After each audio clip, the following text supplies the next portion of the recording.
it's Bernadette King. For those of you who don't know me, I am the creator and channel of the Animal Tarot and Oracle deck. Also the publisher of WhatIsMySpiritAnimal.com and BuildingBeautifulSouls.com and WitchesAndWitchcraft.com. So check me out at any of those places. Find me on Facebook. And I'm here with my beloved tarot goddess, witchy poo, soul sister, star sister, Dana Winters, whom I love, love, love, love, love. And she will take a second and introduce herself, because for those of you that have been following me for a while, you know this is the only person really one of the only two people I've ever introduced to you guys. So you know I think a lot of her. So Dana, take it away. Who are you, sister? Oh, I appreciate that intro. It was very warm. Thank you. Dana Winters. I'm the co-author of Wicca, What's the Real Deal? Breaking Through the Misconceptions. Sacred Objects, Sacred Space, the Everyday Tools for the Modern Day Witch. And the Esoteric Dream Book, which is a guide on how to interpret dreams for yourself. I am the owner of Lucky Tarot, or LuckyFrogTarot.com, and I do tarot readings when I'm not writing, things of that nature. So I'm pretty busy. And I'll leave it at that. I'm very humbled by your introduction, my sister goddess. I wonder why you were so tongue-tied, you know? And I was like, I'm like, ugh. Well, and Dana has forgotten to mention, as she always does, she's an award-winning author and with Schiffer Publishing. So in any event, so we're going to dive right in. Pardon me. The reason that I'm asking Dana to work with me on the Spirit Animalscopes monthly overview is she is absolutely one of the best tarot readers I've ever had the good fortune to know. And her edge, other than her crazy, amazing shamanic, psychic, third eye, intuition, clairvoyant skills, because she really is an open vessel, is that she has such a deep, deep love of symbolism, the myth, the legend, the stories. She's got the ability that not everybody has, which is to bring all of the symbolism together. So if you're reading one card, you'll instantaneously take a look at what its numerological meanings are, what it is in the zodiac, in astrology, what are the color meanings, what are some of the Greek or Roman or Egyptian or Native American or Celtic or whatever myths that go into it. And it just, her knowledge, she absorbs knowledge like it's amazing to watch. So I just wanted to bring you guys a richer experience for learning the tarot than I think I can provide. And I bring more of the intuitive tarot and certainly the spirit, totem, and power animal element to it, and kind of how they all tie together. So interestingly, this is for June 2020. And of course, you know, for months now, we've been in the middle of I call it the pandemic, because I'm just like, pandemic. And now, of course, we are, the world is completely scope locked on race issues due to the quote unquote, it has not been proven yet, theoretically, the murder of the black gentleman by the white police officer, and that's just a huge focus. And so rather than setting an intention this time of, like when I drew cards for the 2020, June 2020 Spirit Animalscopes, rather than setting the intention of, you know, show me for each zodiac sign and for the world at large, what would bring the world back to a sense of balance or peace, I didn't do that. All I said to the spirit animal world and the tarot, you know, the tarot energy vortex was just, I'm an open vessel. What do you want people to know? What can be most helpful to them at this time? And that's it. That was the intention that I set. And I almost fell out of my chair when the overview card came out, because it is the Hummingbird card in my deck, and it correlates to the Rider-Waite Tarot in the Four of Wands. And in the midst of the darkness and the anger and the uprisings and the looting and the protests, peaceful and unpeaceful, this could not be a more promising, pardon me, there could not be, in my estimation, I mean, well, it's not like there's a contest in the tarot, but it's just such a beautiful message, because for me, You know, the Four of Wands is about a time of peace, a time of prosperity, a time of romance. And a romance can mean, you know, I'm in love with my job, I'm in love with my dog, I'm in love with this book, I'm in love with this tarot card, I'm in love with this movie. It doesn't have to be a romantic kind of love. And then hummingbirds are just such an enduring symbol of celebrating blessings in our life and showing us how to open up our heart and mind. And yes, it's all those beautiful things, but never forget, hummingbirds are feisty little bastards. If you never had the good fortune to sit around a hummingbird feeder, first of all, they always look so mad. They always have like this grr look on their face. And I've always called it their sword or their wand, you know, their long beak. And that teaches us that sometimes I think we have to go through battles to bring prosperity to the world, to bring peace to the world. But that time is coming. And what's also I love about the symbolism of hummingbirds showing up is they are so multicolored. You know, my gosh, the iridescence that you see in a hummingbird's wings, their feathers, speaks to me of all of the colors of the planet coming together.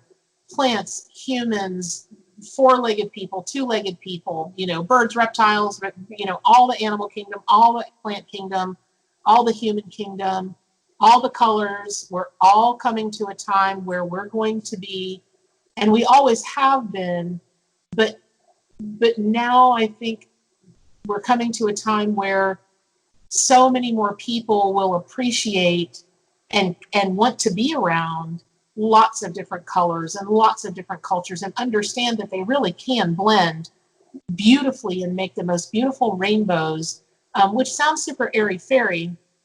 Okay, if we need to have a little bit of airy-fairy in the world right now, shoot me. I'm the one bringing it, right? The most un-airy-fairy person you know.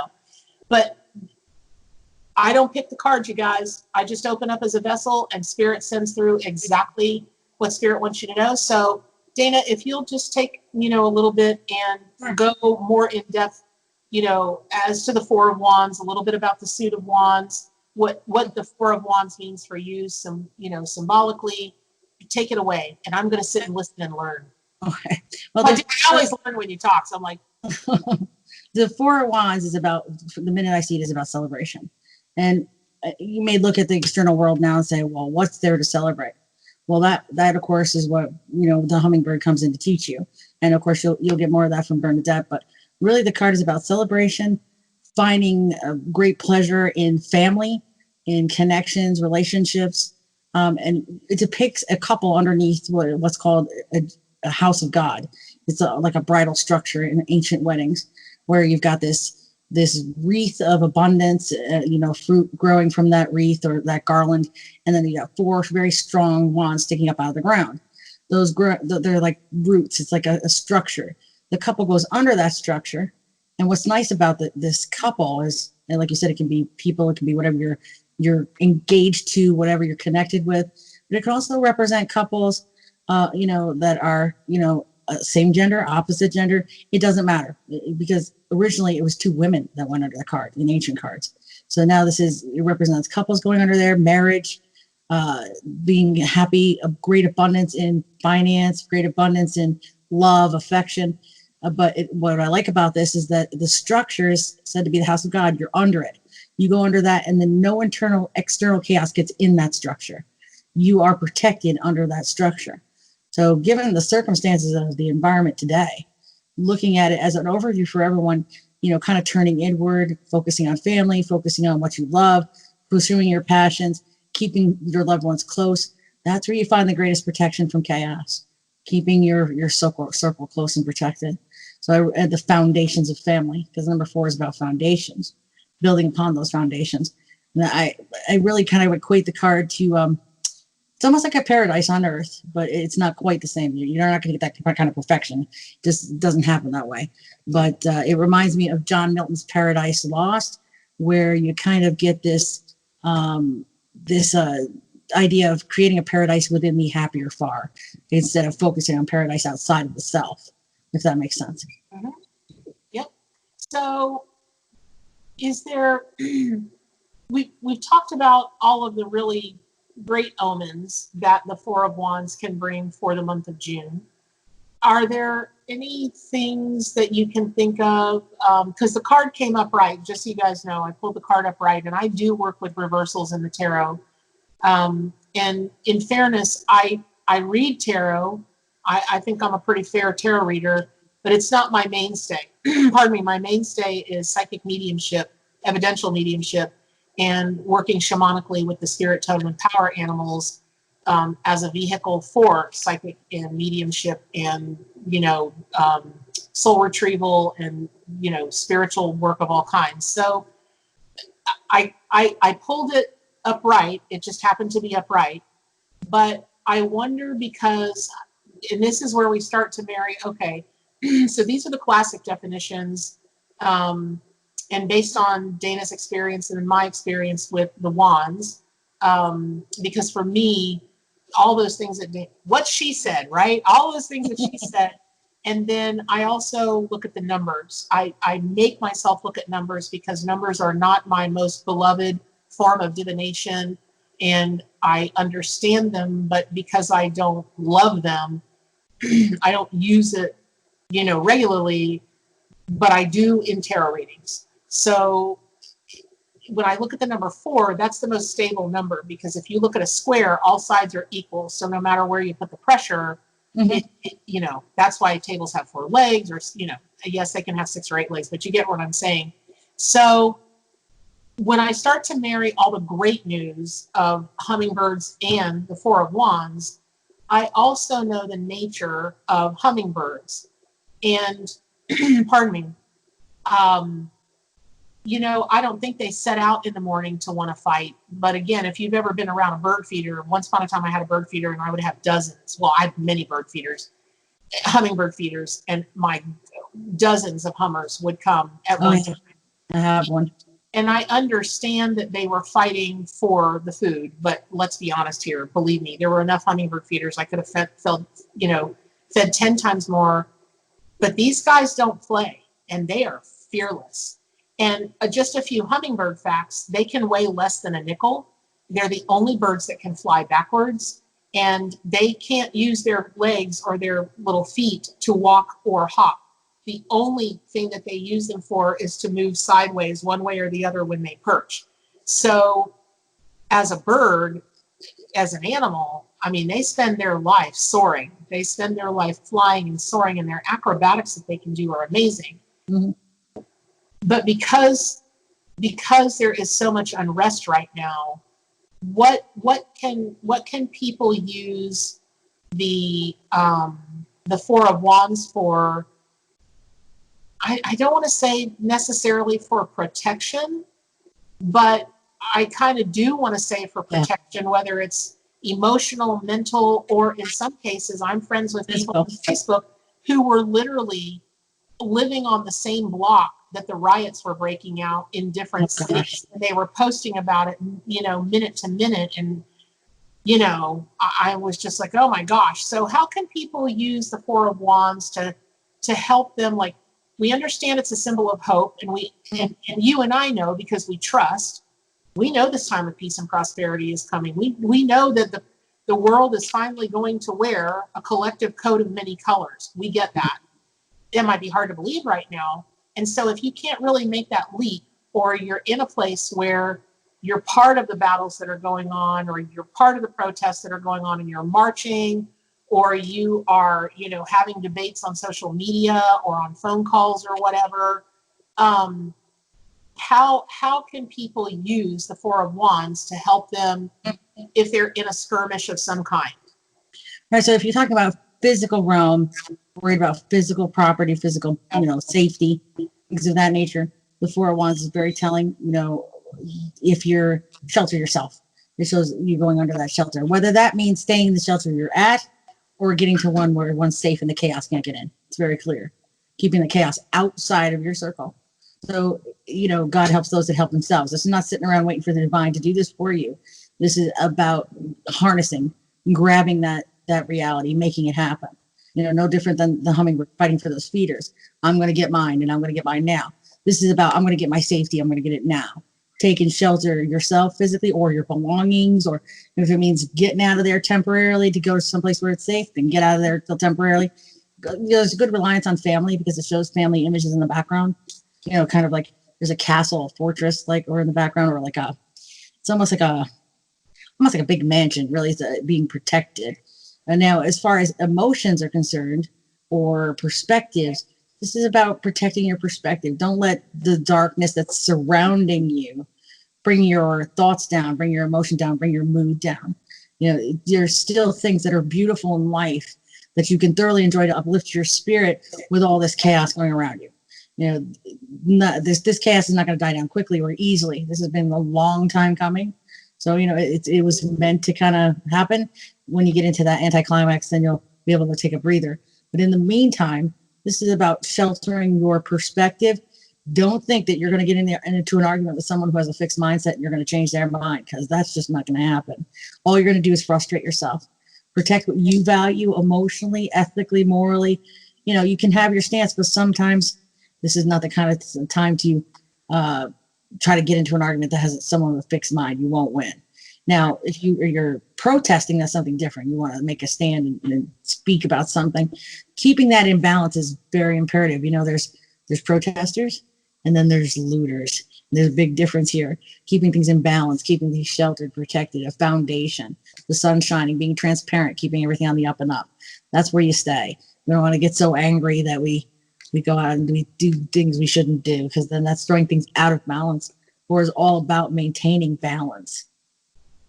You know what? You just said something that triggered in me.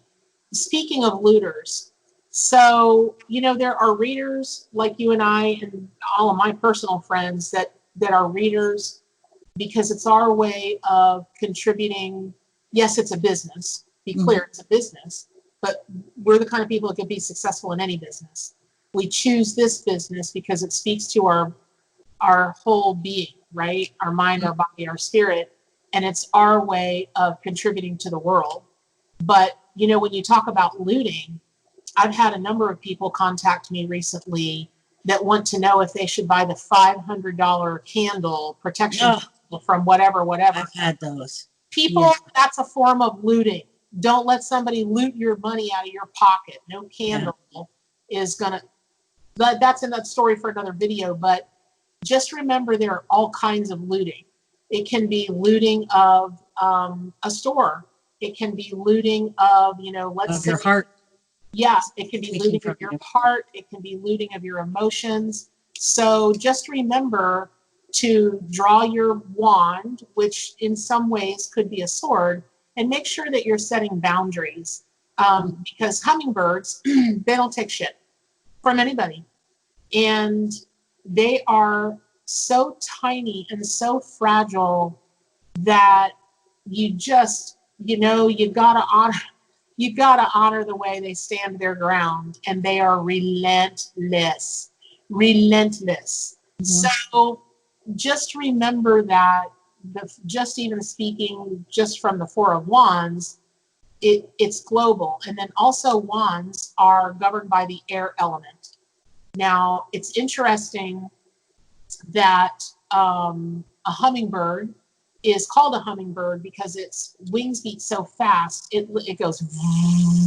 Yeah, they sound like bees. They do. And I always talk about the sounds that animals make as sound therapy. I did a reading one time, speaking of bees, for a gal, and all I could hear were bees everywhere in my head. And I asked her, did she have a special affinity for bees? And she'd just gotten a hive and she wanted to start her own business and this and that, but she was having trouble keeping the hives thriving, so on and so forth. And I said, you've got to let the bees talk to you. And the best way for you to do that is to stand in the middle of the hives you have and close your eyes, just lay down on the ground or sit down and just meditate on that sound. What that has to do with the June 2020 Spirit Animal Scopes and the sound that animals make and the sound therapy is, remember, your throat chakra is a wind element also. It's the air element. And so making sure that all of your communication this month is flying high. And you might want to call somebody a jackass, or you might want to tell them that they're stupid or ignorant or whatever. Okay, what purpose is that going to serve? Now, it might. I am not of the opinion that a lot of spiritual people are, that, everything should be, everything should be said with airy fairy, don't offend anybody, whatever. Sometimes people need a slap upside the head. And I don't mean a physical slap upside the head, but they need to know, hey, you're selfish. Stop it. Hey, you are this. I've had enough of this. Or whatever. Now, you can always say that with loving kindness, for sure. But speaking your truth is always the way to go. And the Four of Wands can really help you do that, because what you can trust in is that the stability of the number 4, the strength of the number 4 that's part of that card, will carry you through and will make your words strong. But they don't have to be strong, mean strong, or strong, forceful strong.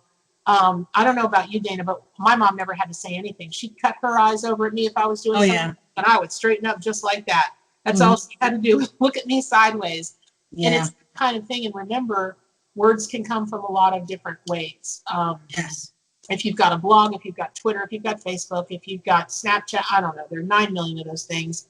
Use those mediums. And if you've been slacking on that a little bit, this might be the call for you to do more communication, because the world needs more voices. It needs more good voices, and whatever your way of vocalizing that is. So, do you have anything else to add about the Four of Wands? It's because it's air. I think taking your intellect and rising above conditions, using intellect versus emotion.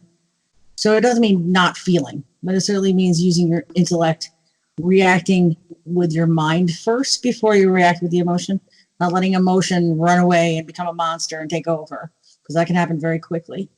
And then, of course, you've got this foundation. It's an even number. I think a lot of all even numbers represent that stability. You're finding that stability in communication.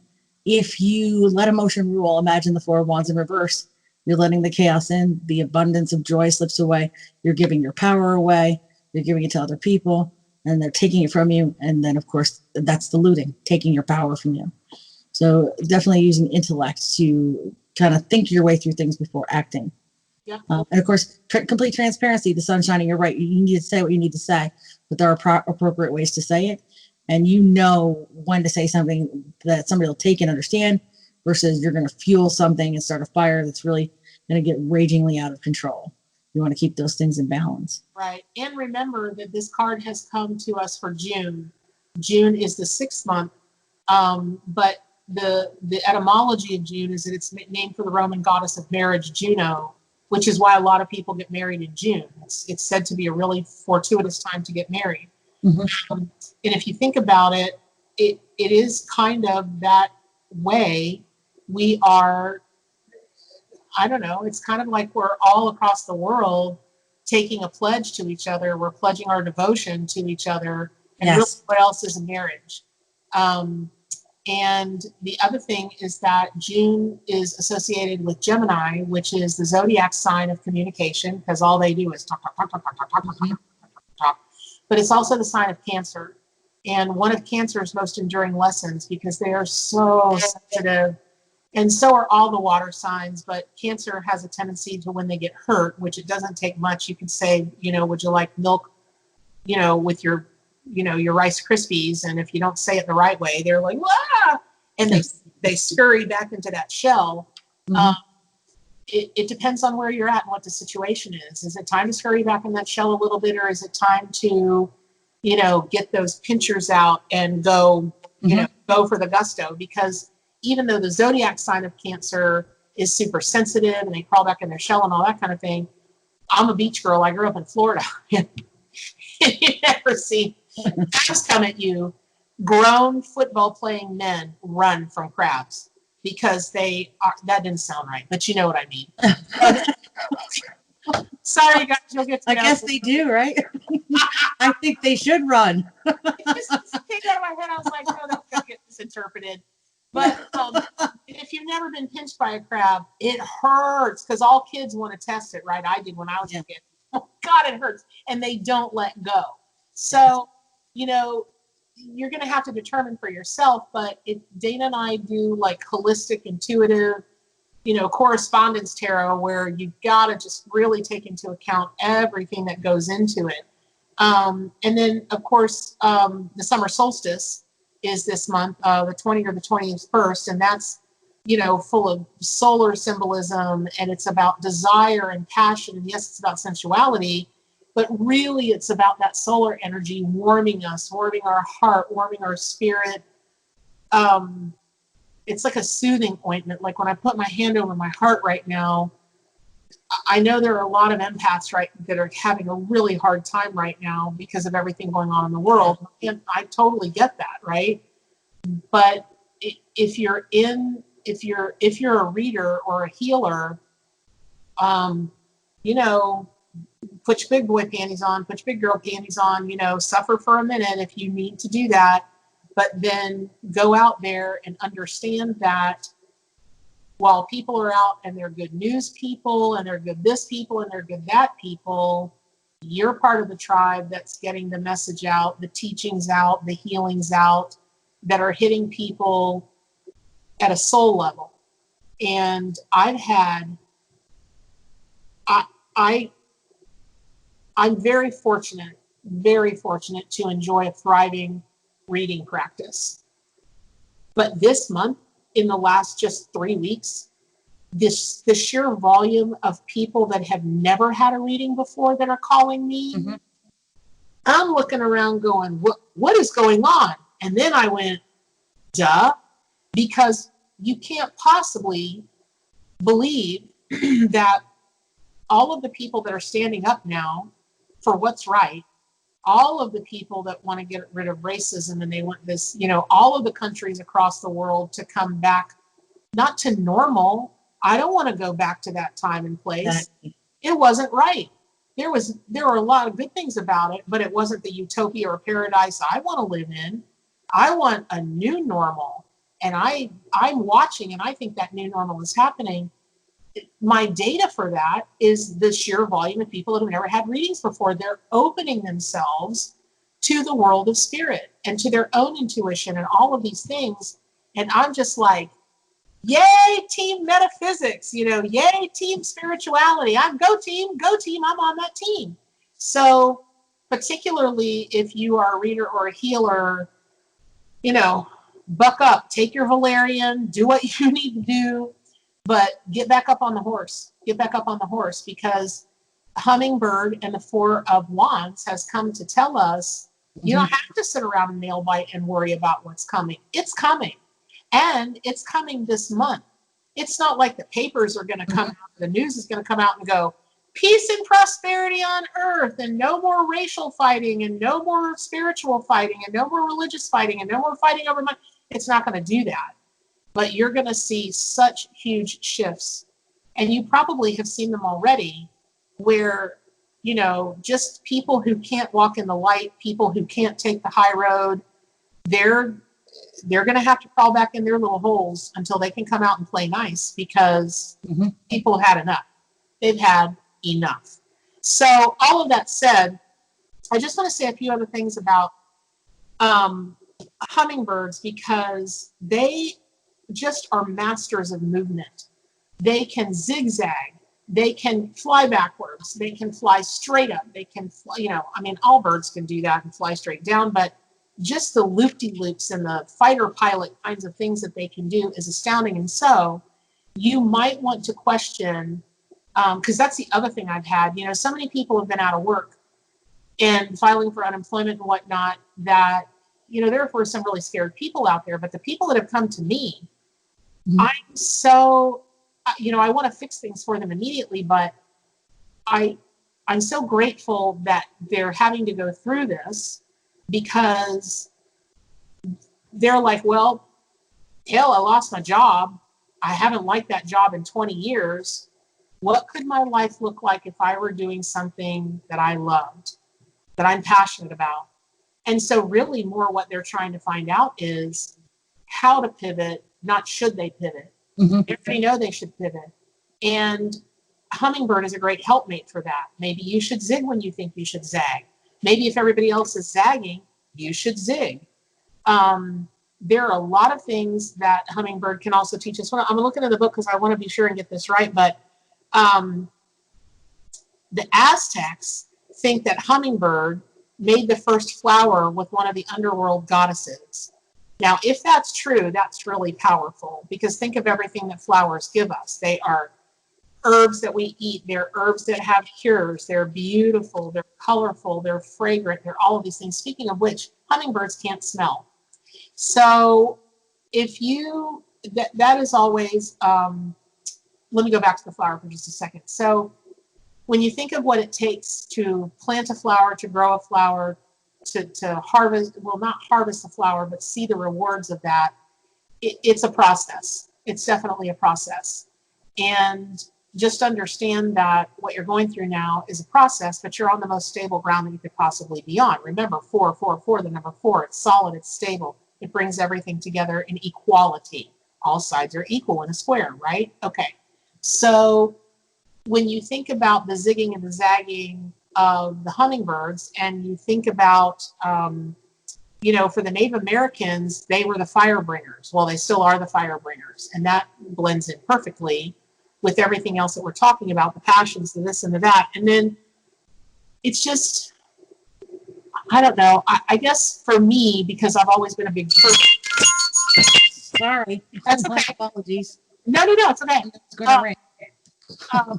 I think because I've always been just physically a big person with a big personality, I'm always so fascinated by tiny things, tiny people, tiny animals, tiny bugs, and I'm just fascinated.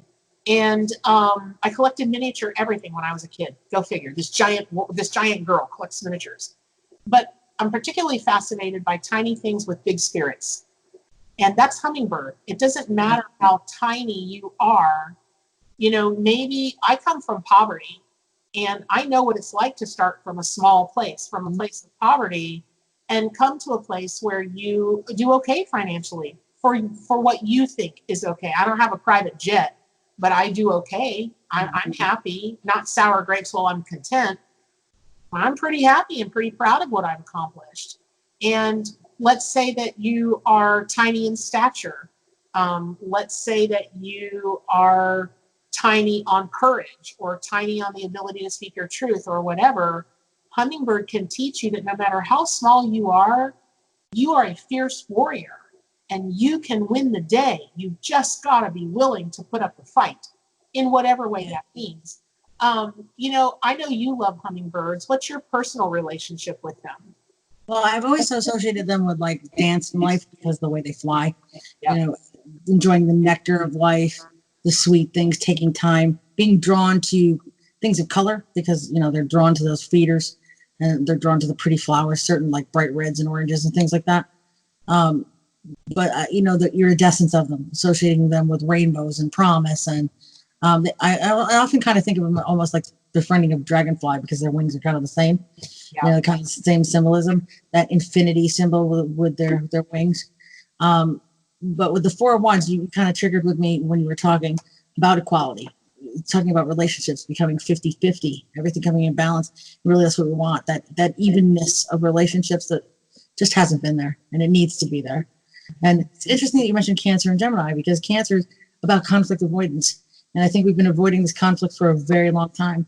Yep. And now it's time everybody's coming out of their shell, and they're leaving their homes, and they're standing up, and they're taking their what they thought was a small voice and making it one big voice. Gemini being that communication, instead of going from one extreme to another, finding that happy medium in the middle. And I think that's where the Four of Wands really applies here to the external world. And if you're worried about that chaos affecting you negatively, of course, you know, rising above that, not giving your power away, protecting yourself, but also not being afraid to stand up for your convictions. You know, there's part of joy and expression. Oh my gosh, not being afraid to stand up for your convictions. Let me tell you something. Just yesterday, I have to tell this story because it's so applicable right now. So I was in one of our local privately owned supermarkets, and it's kind of like where all the hippies and, you know, all the like old school people shop because their quality is just crazy amazing. And there was this young mom, and she had 3 kids. She had a baby in the seat, and then a toddler boy, and then just a little bit older girl. And this little boy was bringing the ruckus. And something told me I should have stood there, but I was like, not my circus, not my monkeys. None of them were wearing masks. I have 4 autoimmunes. I had to go. And I walked around the corner, and all of a sudden, wham, clatter, clatter, clank, clank, screaming. That little boy had taken to rocking that cart, and he had dumped over. And I looked around, and I was like, oh my God.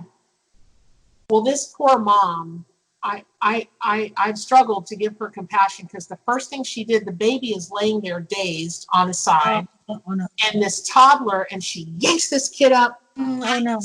His fingers were caught in the cart, and she's like, and this is why, and she's screaming and she's shaking. I watched. Now, this store was packed, but all of the women, not young women, not middle-aged women, the grandmoms. I'm getting goosebumps even talking about it. I might choke up. I was going to rush over there, but all of a sudden, she was encircled by older women. One of them started getting her attention so she'd stop screaming at the little boy. One of them was trying to get her, because then she lunged for the baby, and she was going to jerk that baby up. And there's no way that baby doesn't have a brain something going on, or a head trauma. There's no way that baby doesn't have some kind of whiplash, because it went full on wham and slam. I was watching the bruise come and this and that. And I watched them work together as a community. And in this store, it gets a lot of Black clientele, because this store has been there for 1,050 years. And it gets a lot of the old, truly Southern community from around where I live, because I live in the South, y'all. I'm a Southern girl. And they were out of collard greens yesterday. I was so disappointed. But I just stepped back. I was so overwhelmed with how everybody seemed to be in the right place at the right time on the right day, because this young mother is a hot mess. You can just tell by the way she handled the situation. Yeah. And then when people were like, oh, okay, okay, Joel, cut right here, because you just Skyped in, and I'm going to tell you that we're ready in 2. And then pick back up with the video, okay? Hold on, Dana. Okay.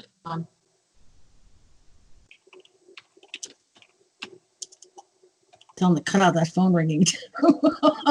My kids, they always know to call me when I'm busy. They don't talk to me all day. Like, exactly. So, Joel, pick back up here. So it, you know, it was a big, watching all the grandmothers come out to support this woman. It was astounding, but it spoke to me of the times. Because there was a day, maybe not even too long ago, that maybe the Black and white, you know, grandmothers that happened to be in the store at that moment, maybe they wouldn't have come together. Probably what would have happened, because I'm in the South, is the Black women maybe wouldn't have felt as empowered to step up, or interjected, or, you know, they might have seen 3 or 4, you know, white old Southern ladies around there and just gone the opposite direction. But they were all working in harmony. And I bet a dime to a donut, 3 or 4 of them were in the medical profession. And I only know that because my whole family's in the medical profession except for me. And so I'm used to the jargon, and they were throwing the jargon around. And it was just beautiful. And it was such a reminder to me that when you trust in spirit, as I do when I draw the cards for the Spirit Animalscopes, and I trust in the spirit animal guides, and I trust in source, the one, spirit, God, whatever you want to call it, it will come through for you every time. Not sometimes, every time. You might miss it, you might not like the answer, but it'll come through for you every time. So hopefully this will help you through the month of June, because it's a fiery, fiery month in a lot of different ways. And I thank you, Dana, for showing up and granting us your great, tremendous insight and wisdom. I look forward to all the videos we're going to do together. I hope you guys enjoyed meeting Dana. The most important thing is for you to stay wild. Don't let them tame you. Do not let them tame you. Make sure to always keep in touch with your wild spirit inside, and it will serve you well. And Dana and I are always available for readings. Our links are in the notes below. And if you've got a question or a comment, go ahead and leave it for us, and we will get back with you as soon as we possibly can. If it's not like, right away, don't be offended. We have some pretty busy plates, pretty full plates, but hopefully you found this helpful, and we will see you again next time. Take care, you guys. Take care. Bye.